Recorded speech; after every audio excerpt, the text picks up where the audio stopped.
ನಾನು ಹೊರಗಿನವನು ಎಂಬುದರಲ್ಲಿ ಅರ್ಥವಿಲ್ಲ. ತುಮಕೂರಿನ ಮೂಲ ಎಂದರೆ 5,000-6,000 ಜನ ದೊರೆಯಬಹುದು. ಹಾಗೆ ನೋಡಿದರೆ ಬೆಂಗಳೂರಿಗೂ ನಾನು ಹೊರಗಿನವನು, ನನ್ನನ್ನು ಹೊರಗಿನವ ಎಂದು ಪ್ರಚಾರ ಮಾಡ್ತಾ ಇರುವ ನಾಯಕರಿಗೆ ಮುಂದಿನ ದಿನಗಳಲ್ಲಿ ಪಕ್ಷದ ಕಾರ್ಯಕರ್ತರು ಮತದಾರರು ತಕ್ಕ ಉತ್ತರ ನೀಡುತ್ತಾರೆ ಎಂದು ವಿ ಸೋಮಣ್ಣ ಹೇಳಿದ್ದಾರೆ. ತುಮಕೂರಲ್ಲಿ ಪತ್ರಕರ್ತರೊಂದಿಗೆ ಮಾತನಾಡಿದ ಅವರು, ಸುಳ್ಳು ಹೇಳಿ ಹೋಗುವ ಜಾಯಮಾನ ನನ್ನದಲ್ಲ. ಇಂದು ಅನೇಕ ಜನ ಹಿಂದುಳಿದ ವರ್ಗಗಳ ನಾಯಕರು ನಮ್ಮೊಂದಿಗೆ ಕೈ ಜೋಡಿಸಿ ಇಲ್ಲಿಗೆ ಆಗಮಿಸಿದ್ದಾರೆ. ಮೋದಿಯವರು ಮತ್ತೊಮ್ಮೆ ಪ್ರಧಾನಿಯಾಗಬೇಕು ಎಂಬುದು ನಮ್ಮೆಲ್ಲರ ಮುಂದಿರುವ ಗುರಿ ಎಂದರು. 2047ಕ್ಕೆ ಈ ದೇಶವನ್ನ ವಿಶ್ವದ ನಂಬರ್ 1 ಆರ್ಥಿಕತೆ ಹೊಂದಿದ ದೇಶವನ್ನಾಗಿಸುವ ಗುರಿ ಹೊಂದಿದ್ದಾರೆ. ಅವರ ಕೈ ಬಲಪಡಿಸುವ ಕೆಲಸ ತುಮಕೂರಿನಿಂದಲೂ ಆಗಬೇಕೆಂದು ಹೇಳಿದರು. ಪತ್ರಿಕಾಗೋಷ್ಠಿಯಲ್ಲಿ ಶಾಸಕ ಜಿಬಿ ಜ್ಯೋತಿ ಗಣೇಶ್, ಪಕ್ಷದ ಮುಖಂಡರಾದ ಹಿಂದುಳಿದ ವರ್ಗಗಳ ಒಕ್ಕೂಟದ ಜಿಲ್ಲಾಧ್ಯಕ್ಷ ದನಿಯಕುಮಾರ್, ಮಲ್ಲಸಂದ್ರ ಶಿವಣ್ಣ, ಪಂಚಾಕ್ಷರಯ್ಯ ಸೇರಿದಂತೆ ಹಲವಾರು ಮಂದಿ ಹಾಜರಿದ್ದರು.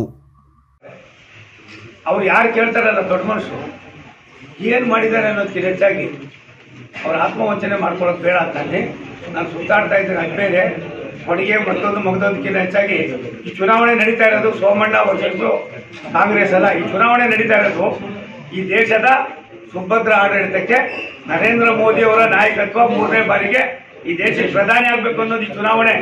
ನಾನು ನಿಮಿತ್ತ ಅದನ್ನ ಆಮೇಲೆ ಚುನಾವಣೆ ಮುಗಿದ ಮೇಲೆ ಯಾವ ರೀತಿ ಹೇಳ್ಬೇಕು ಹೇಳ್ತೀನಿ. ಈ ಚುನಾವಣೆ ಕಾಂಗ್ರೆಸ್ ವರ್ಸಸ್ ಬಿಜೆಪಿಯ ರಾಷ್ಟ್ರ ನಾಯಕರಾದ ಸನ್ಮಾನ್ಯ ನರೇಂದ್ರ ಮೋದಿ ಅವರನ್ನ ರಾಷ್ಟ್ರದ 3ನೇ ಬಾರಿ ಏನು ಪ್ರಧಾನಿ ಮಾಡೋದಕ್ಕೋಸ್ಕರ ನಡೀತಾ ಇರ್ತಕ್ಕಂಥ ಒಂದು ಚುನಾವಣೆ. ಇದಕ್ಕೆ ಸೋಮಣ್ಣನ ಏನೋ ಒಂದು ಇದು ಅನ್ನೋದು ಗೌಣ ಇರ್ತಕ್ಕಂಥದ್ದು ಇದೇ ಬಿಜೆಪಿ ಮತ್ತು ಜನತಾದಳ ಹೃದಯ ಶ್ರೀಮಂತಿಕೆಯನ್ನ ಹಂಚಿಕೊಳ್ಳೋದಕ್ಕೆ ಒಂದು ಒಳ್ಳೆ ಅವಕಾಶ. ಕುಮಾರಸ್ವಾಮಿ ಅವರು ಕೂಡ ಬಿಚ್ಚುಮತ್ತಿಂದ ಹೇಳಿದ್ದಾರೆ. ಇವತ್ತು ಇನ್ನೊಂದು 2-3 ಗಂಟೆ ಅವೆಲ್ಲವೂ ಕೂಡ ಸಂಖ್ಯೆ ಅಂತ ಆಗ್ತಾರೆ. ಸನ್ಮಾನ್ಯ ದೇವೇಗೌಡರ ನಾಯಕತ್ವದಲ್ಲಿ ಈ ರಾಷ್ಟ್ರಕ್ಕೆ ಮೋದಿ ಬೇಕು ಅಂತ ಯಾರಾದ್ರೂ ಹೇಳಿದ್ರೆ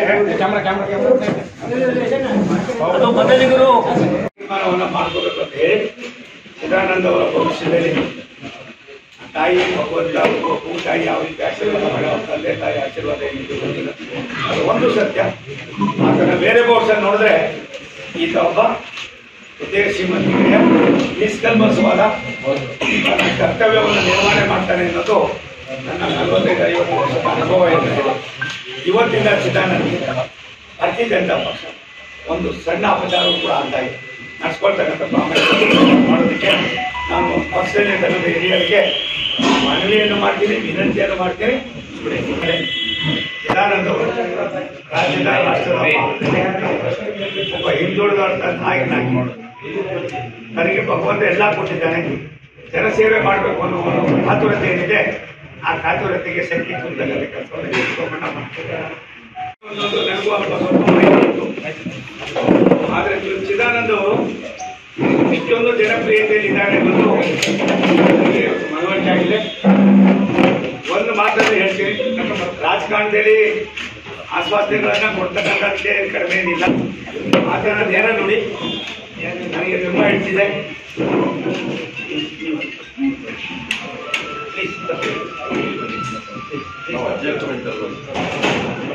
ಆತನ ನೇರ ನೋಡಿ ನನಗೆ ತುಂಬಾ ಹಿಡಿಸಿದೆ.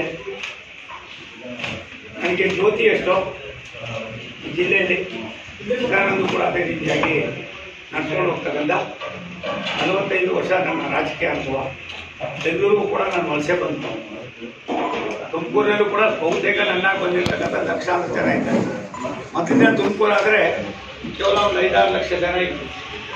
ಇವತ್ತು 10-20 ವರ್ಷ ಹೋದರೆ ಬೆಂಗಳೂರು ಏನು ಬೆಳೀತಾ ಇತ್ತು, ಬೆಂಗಳೂರಿಗೆ ಇನ್ಫ್ರಾಸ್ಟ್ರಕ್ಚರ್ ಇರ್ತಕ್ಕಂಥ ಯಾವುದಾದ್ರು ಹತ್ತಿರದ ಜಿಲ್ಲೆ ಇದೆ ತುಮಕೂರು ಆಗ್ತದೆ. ಮಿಷನ್ ಇದೆ ಅಂತಂದ್ರೆ ನಾನು ಡೆಲ್ಲಿಗೆ ಹೋದಾಗ ಅವರ ನಮಗೆ ಆಪ್ತ ವಲಯದಲ್ಲಿ ಅವ್ರು ಹೋದ್ವಿ. 2029 ಈಗ ಏನು ಮಾಡ್ಬೇಕು ಅಂತ ಒಂದು ಚಿಂತನೆ, ಒಂದು ರಿಸರ್ಚ್ ಸೆಂಟರ್ ಮಾಡಿದ್ದಾರೆ. ಮೋದಿ ಅವರು ಯಾವ ಮಟ್ಟಕ್ಕೆ ಅವರು ನಮ್ಮನ್ನ ತೀರ್ಮಾನ ತಗೊಂಡೋಗ್ತಾ ಇದ್ದಾರೆ ಅಂದ್ರೆ ಯಾರಿಗೂ ಗೊತ್ತಿಲ್ಲ. ಆ ಒಂದು ಆದೇಶ ನಮಗೆ ಬರುತ್ತೆ. ಅದೇನ್ ಮಾಡ್ಬೇಕು ಅಂತ ಭಾರತೀಯ ಜನತಾ ಪಕ್ಷ ನಮ್ಮ 24ಕ್ಕೆ 29ಕ್ಕೆ ಯಾಗಿರ್ಬೇಕು, 37ಕ್ಕೆ ಆಗಿರ್ಬೇಕು, 44ಕ್ಕೆ ಇಡೀ ವಿಶ್ವಕ್ಕೆ ನಂಬರ್ 1 ಸ್ಥಾನಕ್ಕೆ ಇರ್ಬೇಕು ಅನ್ನುವಂತ ಛಲ ತೊಟ್ಟಿದ್ದಾರೆ. ಅದಾಲೇ ರಿಸರ್ಚ್ ನಡೀತಾ ಇದೆ. ಯಾವ ಪಕ್ಷವನ್ನು ಮಾಡಿಲ್ಲ, ಯಾವ ಒಂದು ವಿಷನರಿ ಮಾಡಿಲ್ಲ. ಇದಕ್ಕೆ ಸಾವಿರಾರು ಜನ ಸಲಹೆಗಾರರಿದ್ದಾರೆ. ಮೋದಿಯವರ ಜೊತೆಗೆ 24 ಗಂಟೆ ಕೆಲಸ ಮಾಡುವಂತ ಸಾಕಷ್ಟು ಸಾವಿರಾರು ಜನ ಗೊತ್ತೇ ಇಲ್ಲ. ಅದು ಆ ಒಂದು ಅವರೆಲ್ಲ ಪ್ರತಿಫಲದಿಂದ ನಾವು ಭಾರತೀಯ ಜನತಾ ಪಕ್ಷ ಇವತ್ತು ಈ ಮಟ್ಟಕ್ಕೆ ಬರ್ತಾ ಇದೀವಿ. ನಮ್ಮಲ್ಲಿರ್ತಕ್ಕಂಥ ಭಿನ್ನಾಭಿಪ್ರಾಯಗಳನ್ನ ಬಿಟ್ಟು ಭಾರತೀಯ ಜನತಾ ಪಕ್ಷವನ್ನ ಸದೃಢವಾಗಿ ನಡೆಸ್ಕೊಂಡು ಹೋಗುವಂತ ಕೆಲಸ, ಮತ್ತೆ ಇಲ್ಲಿ ಲೋಕಸಭಾ ಚುನಾವಣೆಯಲ್ಲಿ ಅತಿ ಹೆಚ್ಚು ಅಂತರದಿಂದ ಗೆಲ್ಲಿಸುವ ವಿಶ್ವಾಸ ನೀವೆಲ್ಲ ಸಹಕಾರ ಕೊಟ್ರೆ, ನೀವು ಬಂದಂತವ್ರು ಒಬ್ಬೊಬ್ರು 1,000 ವೋಟ್ ಹಾಕಿದ್ರೆ ಇದು ಎಲ್ಗೋ ಒಂದು ಮುಟ್ಟುತ್ತೆ. ನಾನು ಕೂಡ ನಿಸ್ವಾರ್ಥವಾಗಿ ಈ ಒಂದು ಕಣಕ್ಕೆ ಇಳಿತೀನಿ. ಹಿಂದೆ ಹೇಗೆ ನಾವು ಭಾರತೀಯ ಜನತಾ ಪಕ್ಷದಲ್ಲಿ ನಮ್ಮ ಜ್ಯೋತಿಯಣ್ಣವ್ರನ್ನ ಗೆಲ್ಸಿದ್ವಿ, ಇದೇ ರೀತಿ ಸೋಮಣ್ಣವ್ರನ್ನ ಗೆಲ್ಸುವ ಎಲ್ಲ ಮಾಡೋಣ. ಯಾಕೆಂದ್ರೆ ಒಬ್ಬ ನಮ್ಮ ಸುರೇಶ್ ಗೌಡ್ರ ಮೊನ್ನೆ ಹೇಳಿದ್ರು, ದುರ್ಯೋಧನಿಗೆ ಭೀಮನೇ ಬರ್ಬೇಕು ಅಂತ. ಭೀಮ ಅನ್ನೋದಕ್ಕೆ ಗದೆ ಇಟ್ಕೊಂಡು ಬರ್ಬೇಕಾಗಿಲ್ಲ, ಮನುಷ್ಯತ್ವ ಮಾನವೀಯ ಗುಣಗಳನ್ನ ಇಟ್ಕೊಂಡು ಬಂದು ಗೆಲ್ಲುವಂತ ಕೆಲಸ ಆಗ್ಬೇಕು. ದಯಮಾಡಿ ನಿಮ್ಮ ಎಲ್ಲ ಮಾಧ್ಯಮ ಮಿತ್ರರು ನಮ್ಮ ಒಂದು ಮೋದಿಯವರನ್ನ ಏನು ನಮಗೆ ಅಭಿವೃದ್ಧಿ ಹೊಂದಿದ ರಾಷ್ಟ್ರವನ್ನಾಗಿ ಈಗಾಗಲೇ 5ನೇ ಅಭಿವೃದ್ಧಿ ಹೊಂದಿದ ರಾಷ್ಟ್ರವನ್ನ ಮಾಡಿದ್ದಾರೆ. ನಿಮ್ಮ ಇನ್ನು ಮುಂದಿನ 5 ವರ್ಷದಲ್ಲಿ 3ನೇ ಅಭಿವೃದ್ಧಿ ಹೊಂದಿದ ರಾಷ್ಟ್ರವನ್ನ ಮಾಡುವ ಸದೃಢ ಸಂಕಲ್ಪವನ್ನ, ಸದೃಢ ಭಾರತವನ್ನ ಕಟ್ಟಕ್ಕೆ, ಎಲ್ಲ ನಿರ್ಮಾಣ ಮಾಡ್ಲಿಕ್ಕೆ ಎಲ್ಲರೂ ತಯಾರೋಣ. ಪ್ರತಿಯೊಬ್ಬರ ಜವಾಬ್ದಾರಿ ಇದೆ. ಯಾಕೆಂದ್ರೆ